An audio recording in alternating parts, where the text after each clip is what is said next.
Ang programang ito ay rated SPG. Striktong patnubay at gabay ng magulang ang kailangan. Maaaring may masiselang tema, lengguwahe, karahasan, sexual, horror o droga na hindi angkop.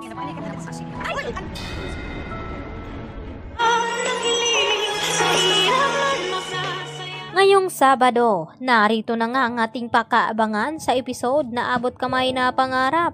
Sa hindi inaasahan, ay dito naman nakasalubong at nagkabanggaan itong si Lynette at itong si Dax, kung saan ay namumukhaan ni Lynette ang lalaking ito, na siya nga ang isa sa mga lalaking pumasok sa kanilang bahay ni Carlos.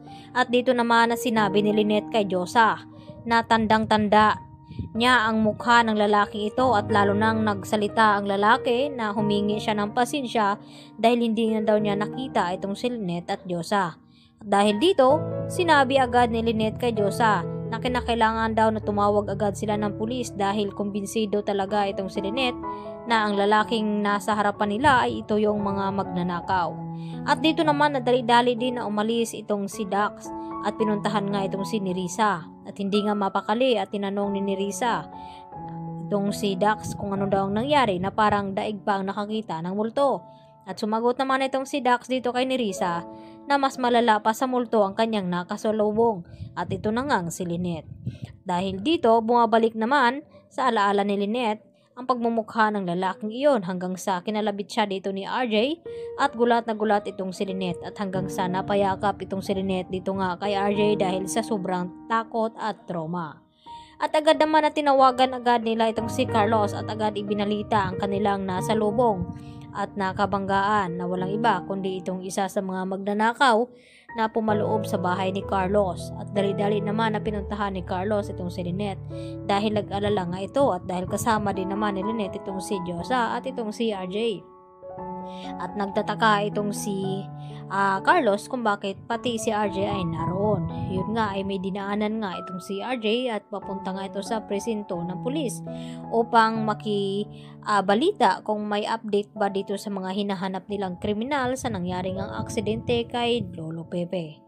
Samantala dito sa Apex, nag-uumpisa na nga ang trabaho dito ni Justin at ni Eric, at gusto naman na sorpresahin ni Giselle itong kanyang anak na si Justin at pagandahin itong kanyang opisina, at proud pa nga ito at nagbigay pa ng bulaklak dito sa kanyang anak na si Justin.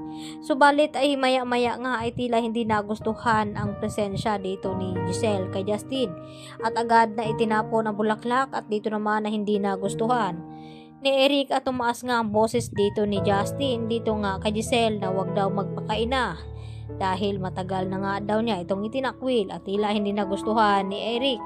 Kaya kunwari nilapitan niya itong si Justin at pinagsabihan na wag daw bastusin ang kanyang ina dahil kahit anong mangyari ay ina niya pa rin ito.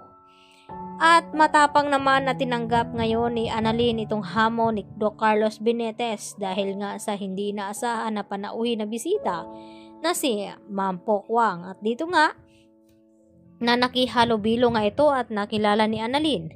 At nang marinig nga ni Aling Pokwang itong kausap ni Annalyn at nangumusta ito dito kay Dr. Santos kung ano ang nangyari at problema, at agad naman na nag-open ng idea itong si Annalyn, kaya awang-awa naman itong si Ma'am Pokwang dito kay Annalyn, at ganoon din naman itong si Annalyn kay Ma'am Pokwang, at nagaanan na nga niya ito ng loob.